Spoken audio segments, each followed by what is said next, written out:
El día de hoy vamos a tener el tema el Mesías que cumple toda justicia. El Mesías que cumple toda justicia.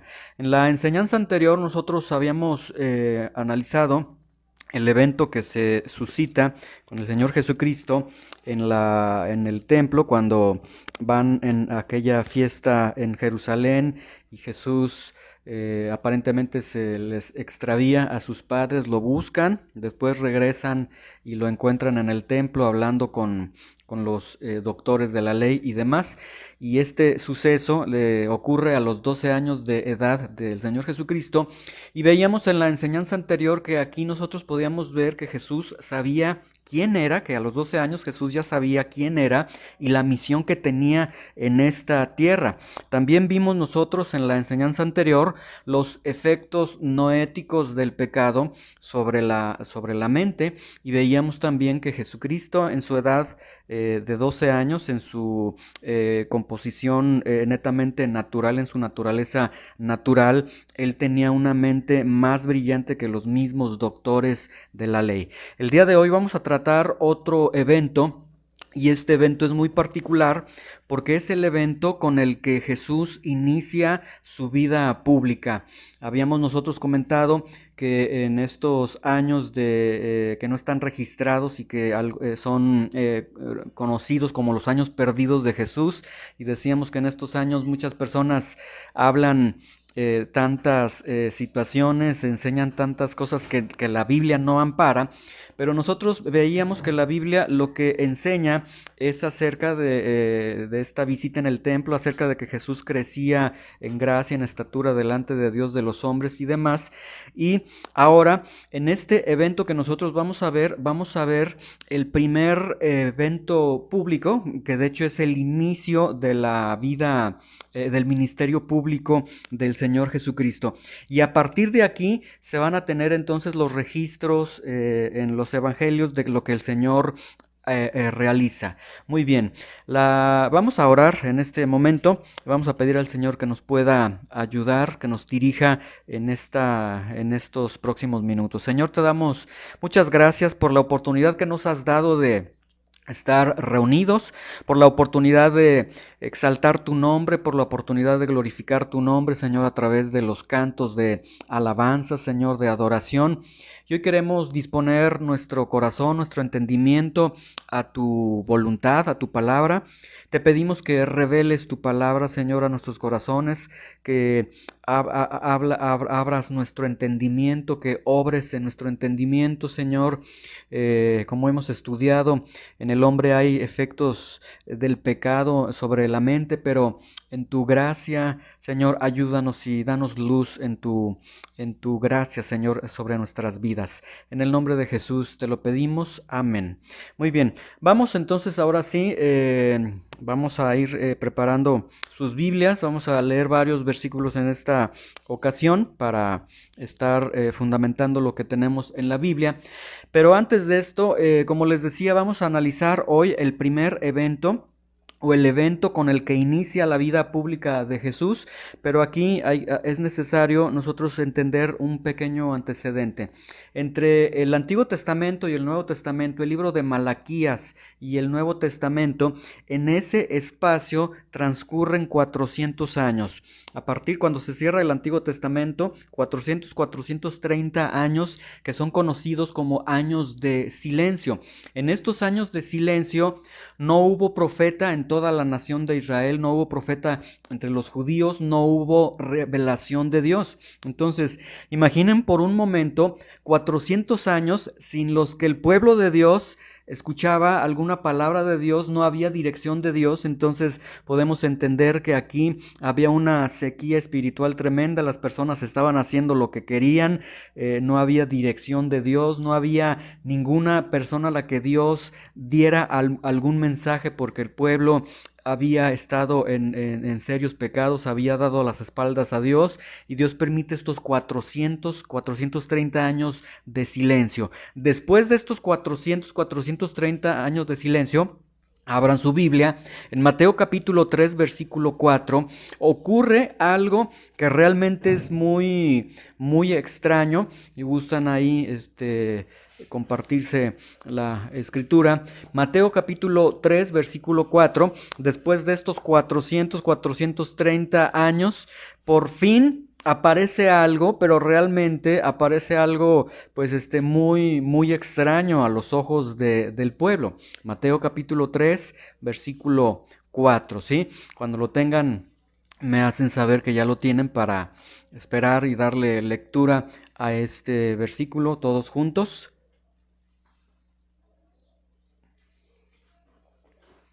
¿Listos? Ok, Mateo capítulo 3, versículo 4, y les recomiendo que vayan dejando algún separador, alguna hojita o su dedo ahí en Mateo, porque vamos a caminar de Mateo hacia otros versículos y vamos a regresar a Mateo. Entonces, nuevamente los pongo en contexto. Tenemos 430 años de silencio, donde no hay ningún profeta de Dios, no hay ninguna voz de Dios. Y después de estos 430 años, arriba a escena esta persona y dice, y Juan estaba vestido de pelo de camello y tenía un cinto de cuero alrededor de sus lomos y su comida era langostas y miel silvestre, ¿sí? Aparece un hombre vestido de pelo de camello, un hombre que comía langostas y miel silvestre. Ellos, los judíos, cuando veían a esta persona, bueno, decían, lo asociaban con el ascetismo, con la negación que tenían los profetas. Era realmente una persona muy extraña que estaba presentándose ya en este momento después de 430 años. Ahora, el punto es que no era sobresaliente lo que comía Juan el Bautista, no era sobresaliente lo que decía Juan el Bautista, sino lo que más sobresalía era lo que Juan el Bautista decía. Vean ahí, Mateo capítulo 3, versículo 5, dice, y salía, sí estamos ahí en Mateo, ¿verdad? Estábamos en Mateo 3:4, veamos el versículo 5 y dice, y salía él, o sea, Juan el Bautista, a Jerusalén, y salía él, a él, Jerusalén, perdón, y toda Judea y toda provincia de alrededor del Jordán. Y versículo 8, y esto es lo que les decía Juan el Bautista, como les decía, no era lo que, cómo vestía, no era lo que comía, esto era lo sobresaliente en Juan el Bautista. Después de 430 años que no había ninguna revelación de Dios, por fin aparece un profeta de Dios y vean el mensaje que está dando a la nación. Y les dice, hagan pues frutos dignos de arrepentimiento. Y no piensen decir dentro de ustedes mismos a Abraham, versículo 9, a Abraham tenemos por padre, porque yo les digo que Dios puede levantar hijos a Abraham aún de estas piedras. Y ya también el hacha está puesta a la raíz de los árboles, por tanto, todo árbol que no da buen fruto es cortado y echado en el fuego, ¿sí? Vean, Juan el Bautista lo que está haciendo es que después de esta sequía de un mensaje de Dios, viene un profeta de Dios y el mensaje que les está dando es un mensaje al arrepentimiento. Los está llamando a que se arrepientan. Ahora, aquí es necesario que nosotros entendamos que este bautismo del que les está hablando Juan el Bautista no es el bautismo del que habla Jesús o del bautismo que se habla para la iglesia en el Nuevo Testamento. Este bautismo del que está hablando Juan el Bautista y que está diciendo a la nación y a toda Jerusalén y Judea que venían a él al desierto a escucharlo, entonces este bautismo es un bautismo proselitista. ¿Qué significa esto? Que es un bautismo que era utilizado para los gentiles y los gentiles se bautizaban para poder ingresar al judaísmo, ¿sí? Es decir, los judíos consideraban que ellos eran del pueblo de Dios, los judíos consideraban que ellos eran los hijos de Abraham, los hijos del pacto, y que las otras naciones que son consideradas gentiles no estaban dentro del pacto. Entonces, para que alguien pudiera estar dentro del pacto de Dios, ser del pueblo de Dios, decían los judíos, tiene que ser una persona que no sea impura. Y para dejar de ser impuros, hablando de los gentiles, entonces ellos tenían este bautismo proselitista. Un bautismo en el que los gentiles, que el Señor de Israel no era el Dios de ellos eran agregados al judaísmo, se adherían al judaísmo y el primer paso que ellos daban era bautizarse. Es decir, reconocían entonces que eran impuros, reconocían que eran pecadores, reconocían que no eran dignos y a través de este bautismo proselitista ellos accesaban al judaísmo. Ahora, aquí lo importante que nosotros tenemos en esta cita de Mateo, vean en el versículo 5, dice que salía a él, a Juan el Bautista, todo Jerusalén y toda Judea. Es decir, no nos está hablando de que eran los gentiles. Juan el Bautista se está dirigiendo al mismo pueblo de Dios, se está dirigiendo a los hijos del pacto. Ellos se preciaban hijos del pacto, se preciaban hijos de Abraham. Entonces, básicamente, lo que está sucediendo es que cuando Juan el Bautista les dice al pueblo de Dios, necesitan arrepentirse y venir a bautizarse, él básicamente lo que les está diciendo, necesitan adherirse a la familia de Dios, tienen que pedir perdón a Dios.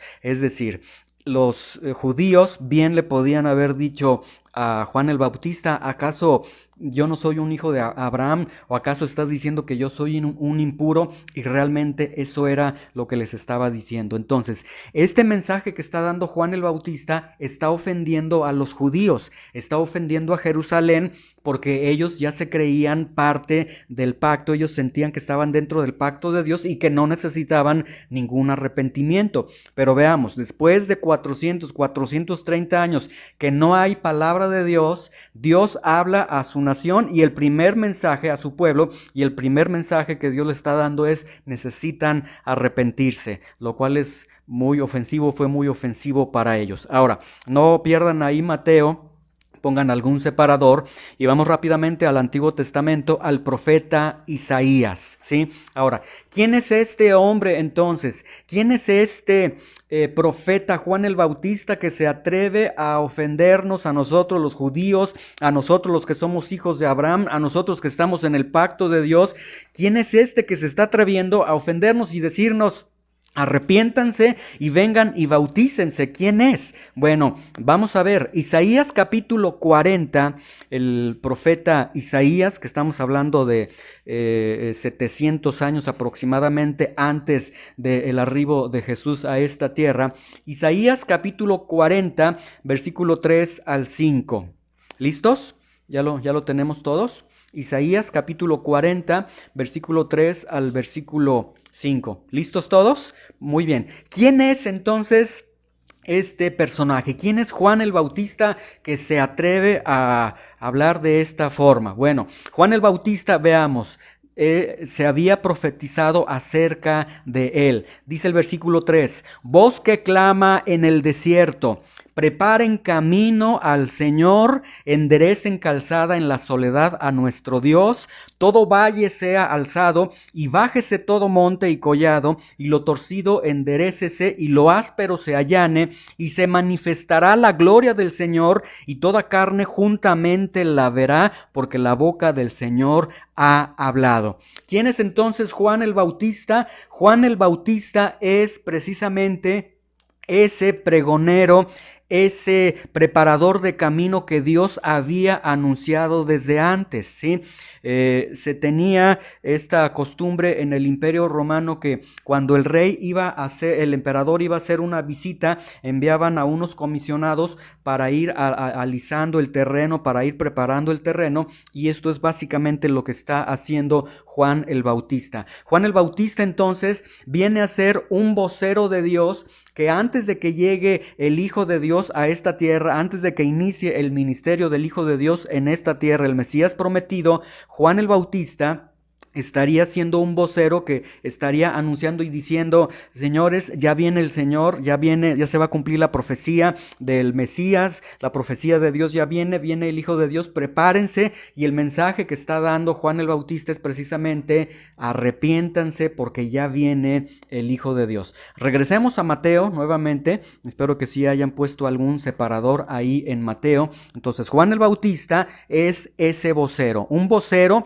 que les urge a que estén preparados porque la promesa se va a cumplir dentro de poco, porque Jesucristo vendrá a esta tierra. Ahora, veamos Mateo capítulo 3, versículo 2. Mateo capítulo 3, versículo 2, y vamos a leer algunos versículos para que veamos el mensaje que traía este vocero de Dios. Este vocero de Dios que, como les digo, estaba anunciado desde el profeta Isaías. ¿Listos? Ya estamos ahí en Mateo capítulo 3, versículo 2. Dice Mateo capítulo 3, versículo 2, y diciendo: este es el mensaje que da este vocero de Dios: arrepiéntanse, porque el reino de los cielos se ha acercado. Versículo 3. Pues este es de quien habló el profeta Isaías, del que acabamos de leer en Isaías 40, cuando dijo: voz del que clama en el desierto, preparen el camino del Señor, enderecen sus sendas, hagan pues frutos dignos de arrepentimiento, y no piensen decir dentro de ustedes mismos: a Abraham tenemos por padre. Porque yo les digo que Dios puede levantar a hijos a Abraham aún de estas piedras, y ya también el hacha está puesta a la raíz de los árboles. Por tanto, todo árbol que no da buen fruto es cortado y echado en el fuego. Vean lo que Juan el Bautista, este vocero de Dios, les está diciendo. La realidad es que el reino de los cielos está por acercarse. Él les está diciendo en el versículo 2: arrepiéntanse porque el reino de los cielos se ha acercado. Ahora, esta expresión, el reino de los cielos, los judíos la entendían completamente. ¿Qué entendían los judíos con esta expresión de el reino de los cielos se ha acercado? Entendían que las profecías del Antiguo Testamento se cumplirían, que el Mesías de Dios, que el ungido de Dios se presentaría entonces ya en esta tierra. Entonces, cuando les dice: arrepiéntanse porque el reino de los cielos se ha acercado, ellos están entendiendo: ya viene la promesa de Dios, ya viene el Hijo de Dios. Pero vean que ante esta noticia que les está dando Juan el Bautista les urge y les dice: arrepiéntanse. ¿Sí? Es decir, les está diciendo: ciertamente se va a cumplir ya la profecía, ya viene el Hijo de Dios, ya viene el Mesías, pero ustedes no están listos, necesitan arrepentirse. Y este es el punto: el pueblo no estaba listo. El problema que tenía el pueblo era el pecado. Estaban todavía en sus pecados, no estaban esperando al Mesías, no estaban preparados para que el Mesías viniera, no había arrepentimiento en ellos.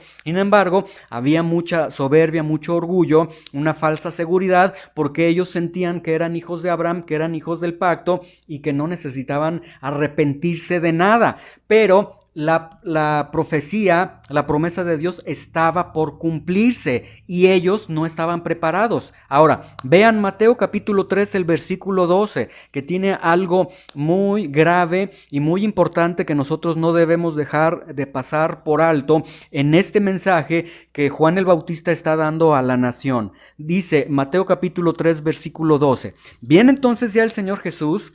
La promesa de que el Mesías viene, de que el reino de los cielos será establecido en esta tierra, está próxima, ya viene. Y dice Mateo capítulo 3, versículo 12, que este Mesías, dice, su aventador está en su mano. Es decir, el Mesías viene en su mano, trae un aventador. ¿Qué es un aventador? Es un instrumento de agricultura que sirve para separar la paja del grano, es decir, para limpiar. Dice: su aventador está en su mano y limpiará su era y recogerá su trigo en el granero y quemará la paja en fuego que nunca se apagará.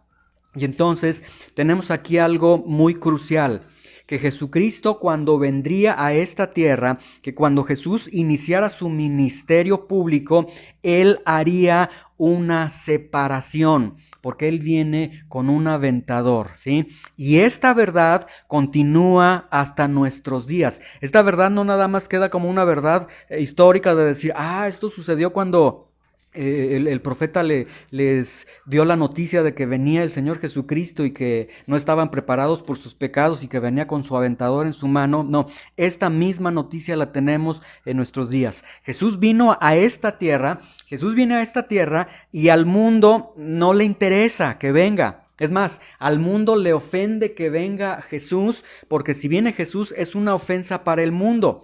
El mundo no se siente hijos del pacto, no son judíos, pero no se sienten malos, que viene a ser exactamente lo mismo que sucedió con los judíos. Los judíos decían, pero ¿por qué me dices que yo me tengo que bautizar si yo soy hijo del pacto, yo soy puro, yo soy bueno, etcétera? Y el día de hoy viene Jesús a esta tierra y el mundo dice, ¿y yo por qué tengo que ir a Él? ¿Por qué tengo que arrepentirme? Yo no soy tan malo, yo soy bueno, yo no hago nada indebido. Pero la verdad continúa hasta el día de hoy. Su aventador está en su mano. Jesús viene, pero trae en su mano un aventador, ¿sí? Es decir, hará separación. Ahora, vamos a Juan, no pierdan Mateo, vamos al Evangelio de Juan, ahí adelantito, está Mateo, Marcos, Lucas, Juan. Vamos ahí a Juan, Evangelio de Juan, capítulo 1, versículo 19, por favor. Juan capítulo 1, versículo 19. ¿Listos? ¿Sí? Vamos a leer algunos versículos. Dice el versículo 19. Este es el testimonio de Juan. Cuando los judíos enviaron de Jerusalén sacerdotes y levitas para que le preguntaran, ¿y tú quién eres? Versículo 20. Contesta Juan y dice, confesó y no negó, sino que él confesó y dijo, yo no soy el Cristo, yo no soy el Mesías, yo no soy el cumplimiento de la profecía de Dios. Versículo 21. Y le preguntaron, ¿qué pues? ¿Eres tú Elías? Dijo, no soy Elías. ¿Eres tú el profeta? Y él respondió, no soy el profeta. Versículo 22. Le dijeron, pues ¿quién eres? Para que demos respuesta a los que nos enviaron. ¿Qué dices de ti mismo? Versículo 23. Y él contesta y dice, yo soy la voz de uno que clama en el desierto. Juan sabía cuál era también su función, su propósito en esta tierra. Yo simplemente soy de aquel del que habló el profeta Isaías, soy una voz que clama en el desierto, enderecen el camino del Señor como dijo el profeta Isaías. Es decir, yo lo único que hago es decirles, el Mesías viene y ustedes no están preparados, el Mesías viene y ustedes tienen que arrepentirse porque el Mesías viene y en su venida trae un aventador en su mano. Versículo 24. Y los que habían sido enviados eran de los fariseos y le preguntaron y le dijeron, ¿por qué pues, si tú no eres el Mesías, por qué bautizas? Si tú no eres el cumplimiento de las profecías, no eres ni el profeta, no eres ni Elías, etcétera. Juan les responde, versículo 26, y les dice, yo bautizo con agua, mas en medio de ustedes está uno a quien ustedes no conocen. Este es el que viene después de mí, el que es antes de mí, del cual yo no soy digno de desatar la correa del calzado. Y nuevamente tiene el mismo sentido. El Mesías viene, Jesús viene y ustedes no están preparados para su venida. Si tú no te contemplas, no te precias como alguien pecador, no te precias como alguien que ha ofendido a Dios, no te precias como alguien que no está preparado para la venida del Mesías a esta tierra, pues sencillamente podemos decir que está sucediendo lo mismo que acontece en este relato que nosotros estamos leyendo. A pesar de que el vocero de Dios está diciendo, tengan cuidado, ya viene el reino de los cielos, ya viene el Hijo de Dios, no están listos, están en pecado, necesitan arrepentirse. El día de hoy continúa esta misma actitud, continúa esta misma postura de los hombres. Bueno, que Jesús venga y ¿qué más da? No pasa nada, ¿sí? Pero debemos nosotros de recordar y debemos de entender que Jesús trae su aventador en su mano. Que Jesús venga significa algo muy crucial para la vida del hombre. Ahora, vamos a Juan capítulo 1, versículo 29. Juan capítulo 1, versículo 29, ¿sí?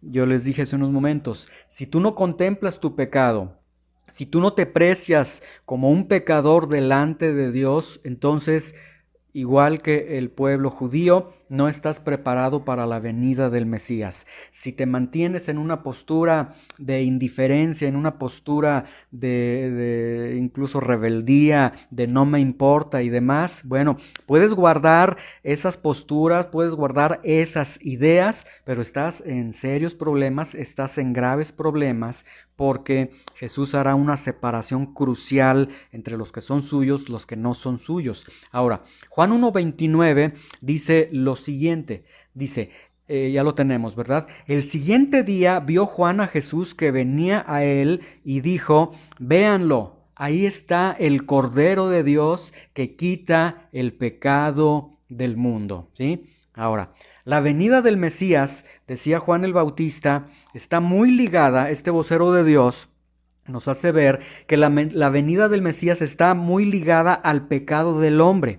Y está tan ligada al pecado del hombre que cuando Juan el Bautista, que Dios envía a un vocero para preparar la venida del Hijo de Dios, y este vocero no da buenas noticias, no dice Dios los va a hacer ricos, Dios los va a hacer famosos, Dios les va a resolver sus problemas, Dios les está rogando que vengan a Él. No, sino que este vocero de Dios les está diciendo, han pecado, necesitan arrepentirse, necesitan limpiar sus vidas, necesitan prepararse para la venida de Dios. Y aquí en Juan 1:29 vemos que Juan el Bautista señala a Jesús y dice, véanlo caminar, véanlo, ahí viene, Él es el Cordero de Dios, el Cordero preparado por Dios.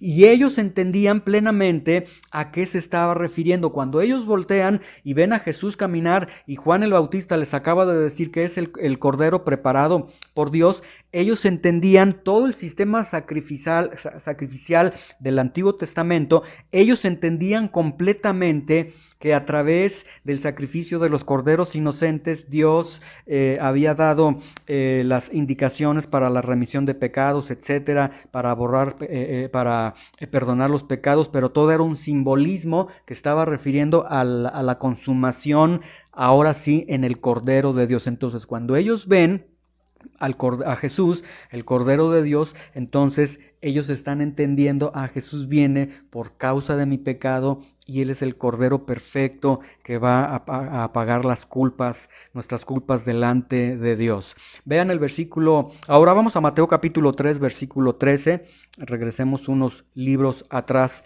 por favor.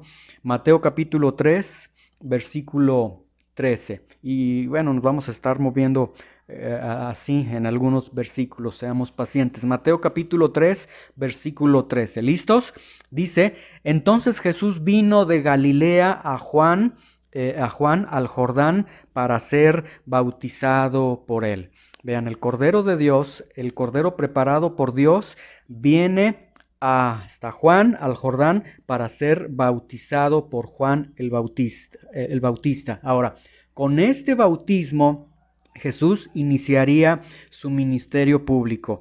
Ahora, ¿qué significa que Jesús haya sido bautizado? Significa, vamos rápidamente, Isaías, no pierdan Mateo capítulo 3, vamos rápidamente, Isaías capítulo 61, versículo 1, para comprender por qué Jesús tenía que ir a Juan el Bautista y ser bautizado por Juan el Bautista. Isaías capítulo 61, versículo 1, por favor, para entender por qué Jesús tuvo que ser bautizado. ¿Qué simbolismo estaba representando en Jesús el que Él sea bautizado por Juan el Bautista? ¿Sí? Muy bien, Isaías capítulo 61, versículo 1. ¿Listos?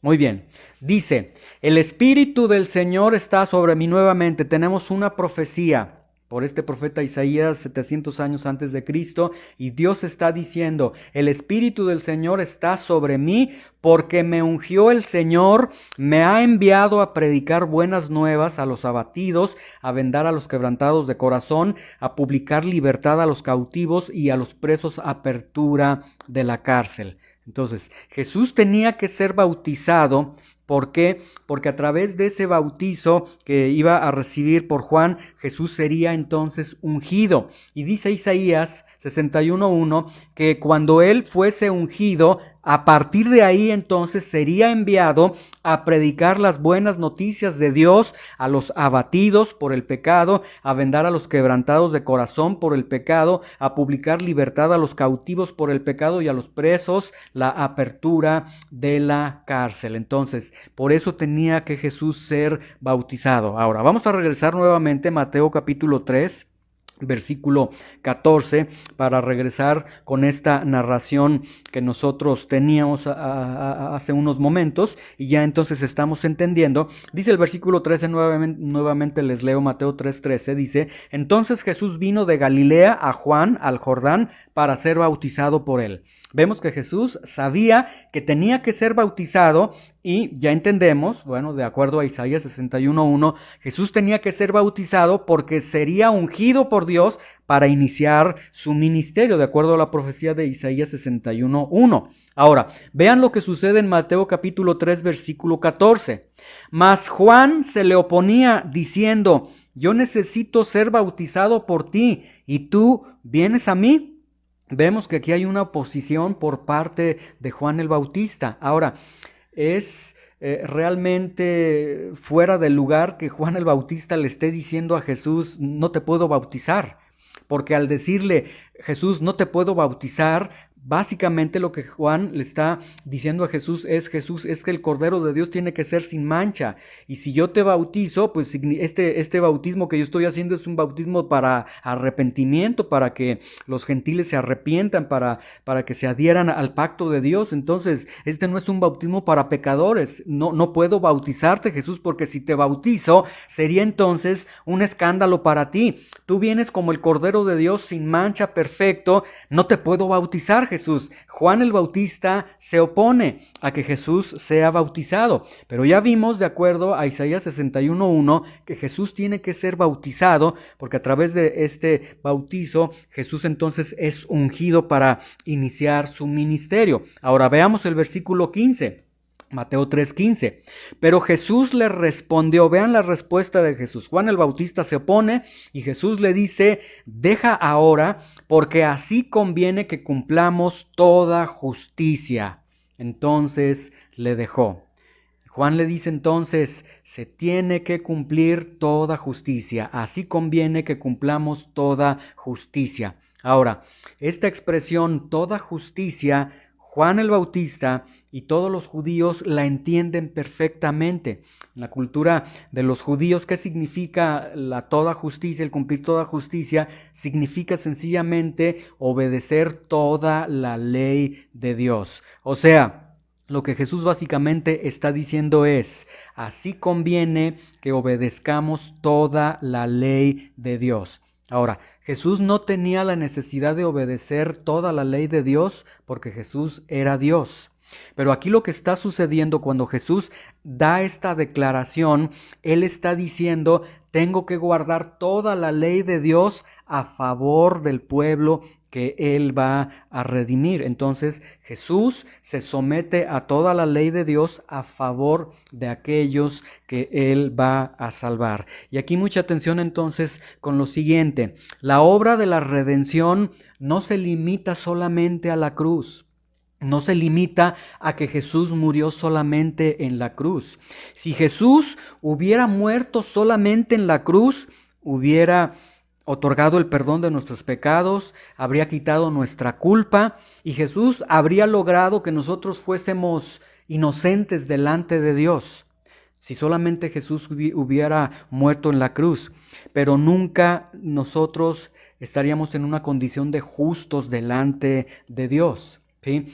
En la teología, cuando se habla de la doctrina de la obediencia de Jesús, que es lo que vamos a estar viendo aquí, porque Jesús está diciendo: es necesario que se cumpla toda justicia, es decir, es necesario que se obedezca toda la ley de Dios, y yo voy a obedecer toda la ley de Dios por aquellos que voy a redimir. En la teología hay una doctrina que se llama la obediencia de Jesús, y esta obediencia de Jesús se parte en dos secciones. Una es la conocida obediencia activa de Jesús y otra la obediencia pasiva de Jesús. La obediencia pasiva de Jesús es aquella disposición que Jesús tiene estando en la cruz del Calvario de recibir todo el castigo de Dios, toda la ira de Dios, toda la maldición de Dios. Y la obediencia activa es precisamente lo que Jesús acaba de decir. El que Jesús durante toda su vida obedece toda la ley de Dios. Y entonces, por eso cuando Jesús está diciendo en Mateo 3:15, así conviene que cumplamos toda justicia, no es porque Jesús tuviera alguna mancha, no es porque Jesús tuviera algún pecado, sino porque Jesús en ese momento, por causa de nosotros, está diciendo, yo voy a obedecer toda la ley de Dios. Toda esa obediencia pasiva que dicen los teólogos, la cumple Jesús para que cuando Él nos redime, toda esa justicia que Él tiene nos la transfiera a nosotros o la transfiera a aquellos que han sido redimidos por Él. Vamos a Romanos capítulo 3, versículo 25 y 26 para comprender esta verdad tan impresionante. Romanos capítulo 3, versículo 25 y 26. Romanos 3, 25 y 26. ¿Listos? Dice, a quien Dios puso como propiciación por medio de la fe en su sangre para manifestar su justicia, a causa de haber pasado por alto en su paciencia los pecados pasados, con la mira de manifestar en este tiempo su justicia, a fin de que Él sea el justo y el que justifica al que es de la fe de Jesús. Entonces, ¿qué es lo que sucede?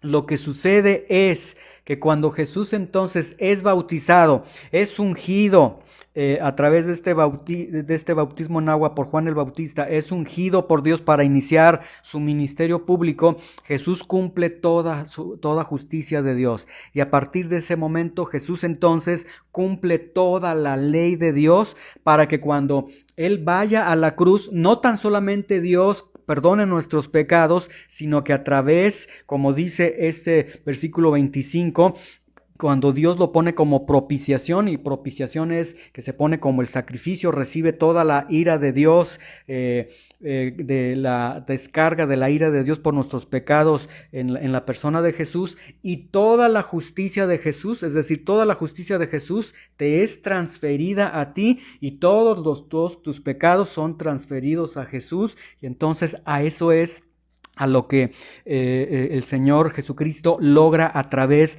de haber obedecido toda la ley de Dios, que toda su justicia te fuera transferida a ti. Es decir, a través de la cruz del Calvario, cuando Jesús está en este sacrificio ante el Padre y Él satisface al Padre a través de este sacrificio, Dios entonces a cada uno de nosotros, Dios a ti, ya una vez que eres perdonado en Cristo Jesús, Dios te ve a ti con la justicia de Jesús, y a Jesús lo vio con todos tus pecados.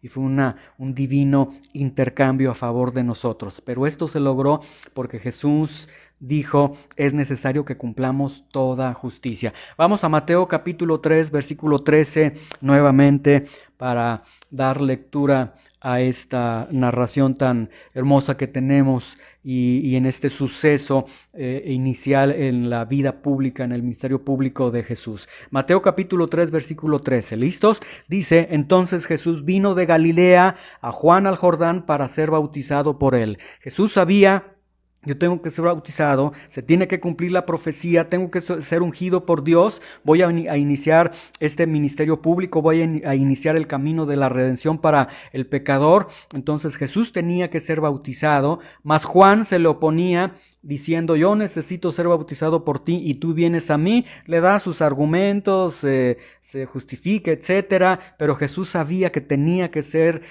bautizado, y Jesús le responde, deja ahora, porque así conviene que cumplamos toda justicia. Entonces le dejó. Es decir, no se puso a discutir con él, no, tengo que ser bautizado porque conviene aquellos que van a ser redimidos, que se cumpla toda justicia, que yo cumpla toda la ley de Dios a favor de aquellos que voy a redimir. Versículo 16. Y Jesús, después que fue bautizado, subió del agua, y he aquí los cielos le fueron abiertos, y vio al Espíritu de Dios que descendía como paloma y venía sobre él, y hubo una voz de los cielos que decía: este es mi Hijo amado, en quien tengo complacencia. Ahí está, Dios ungiendo a su Hijo para que inicie el camino de la redención, su ministerio público. Vamos a Lucas capítulo 4, versículo 16, por favor, ahí está cerca de Mateo. Lucas capítulo 4, versículo 16. En otra ocasión Jesús da una lectura muy interesante de la Escritura y tiene relación con lo que estamos viendo nosotros en este momento. Lucas capítulo 4, versículo 16. ¿Listos? Muy bien, dice: vino a Nazaret, donde se había criado, y en el día de reposo entró en la sinagoga, conforme a su costumbre, y se levantó a leer. Y se le dio el libro del profeta Isaías, y habiendo abierto el libro, halló el lugar donde estaba escrito. Y leyó precisamente el versículo que nosotros leímos, de que Jesús tenía que ser ungido por el Señor para iniciar su ministerio y comenzar a publicar el Evangelio. Dice versículo 18, y el Espíritu, versículo 17, abriendo el libro, halló el lugar donde estaba escrito, y esto decía: el Espíritu del Señor está sobre mí, por cuanto me ha ungido para dar buenas nuevas a los pobres. Me ha enviado a sanar a los quebrantados de corazón, a pregonar libertad a los cautivos y vista a los ciegos, a poner en libertad a los oprimidos, a predicar el año agradable del Señor. Vean, Jesús está leyendo y está diciendo: dice la Escritura que Dios tiene que ungir al Mesías para que el Mesías, a partir de este ungimiento, comience a predicar y comience a dar las buenas noticias a los pobres. Ahora, pobres no se refiere a los pobres económicamente, se refiere a los pobres porque el pecado trae pobreza ante Dios, esa pobreza de haber ofendido a Dios, etc. Me ha enviado a sanar a los quebrantados de corazón, no a los dolidos, de que se me murió un familiar, perdí esto, no, a los dolidos de decir: Señor, he pecado, soy pecador, limpia mi corazón, a pregonar libertad a los cautivos, vista a los ciegos, a poner libertad a los oprimidos, a predicar el año agradable del Señor. Este año agradable del Señor se tenía en los judíos un año que se llamaba el año del jubileo, donde se perdonaban todas las deudas. Es decir, ahora está diciendo el Mesías, dice aquí el profeta que va a ser ungido el Mesías para decir a todas las naciones: Dios está perdonando los pecados, Dios quiere perdonar todos tus pecados. Y vean el versículo 20, y enrollando el libro, lo dio al ministro, al que se encargaba de presidir en la sinagoga, y se sentó Jesús, y los ojos de todos en la sinagoga estaban fijos en él. O sea, leyó, y ha de haber leído con una pasión tan hermosa, que todos, cuando se sienta Jesús, todos siguen la mirada en él, no en el que estaba presidiendo, sino ponen la mirada en él. Y Jesús comienza a decirles: hoy se ha cumplido delante de sus ojos esta escritura ante ustedes. Es decir, Jesús les está diciendo: yo soy el cumplimiento de lo que el profeta ha dicho, y por eso era necesario que Jesús fuera bautizado. Entonces, para concluir, Jesús es el Mesías preparado por Dios. Jesús viene con su aventador todavía el día de hoy. Él hará una separación. Sus ojos son como llamas de fuego, dice Apocalipsis. Sus ojos penetran. Él conoce la verdad de cada uno de nosotros. Podemos decir nosotros: sí, yo soy del pacto, yo soy cristiano, yo soy bueno, estoy aquello. A Jesús no lo puedes engañar. Jesús ve cada uno de los aspectos de nuestra vida, aspectos privados, públicos de nuestra vida, y Jesús también se presenta como el Cordero de Dios. Ya Juan nos dijo: véanlo, ahí viene el Cordero de Dios. Nosotros no estamos preparados para su venida. Jesús viene, el mundo no está preparado para su venida. ¿Qué tiene que hacer el mundo para prepararse a su venida? Escuchar lo que dijo el vocero de Dios. ¿Qué dijo el vocero de Dios? El vocero de Dios dijo: ya viene el reino de los cielos, arrepiéntanse.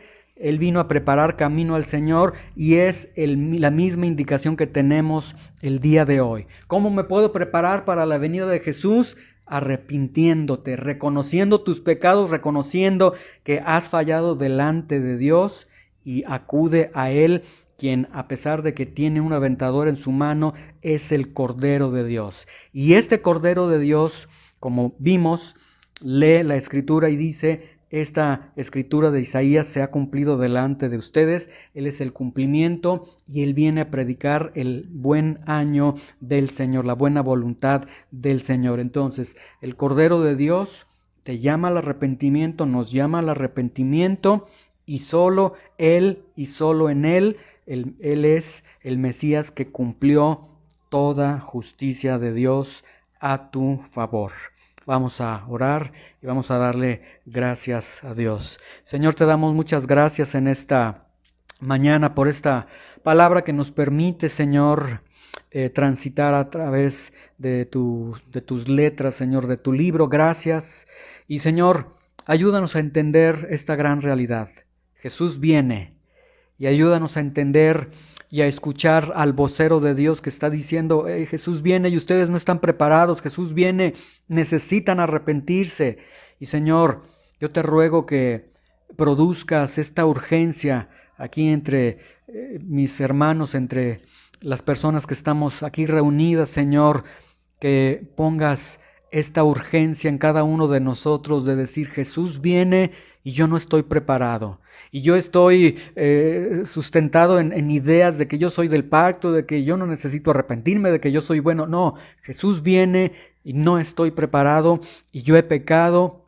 Pero decía también el vocero de Dios: Él es el Cordero de Dios que quita el pecado del mundo.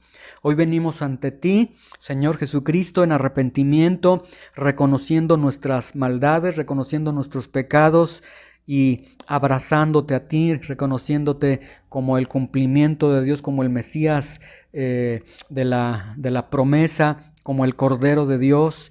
Y te rogamos que limpies todos nuestros pecados, Señor. En el nombre precioso de Jesús te damos gracias. Amén.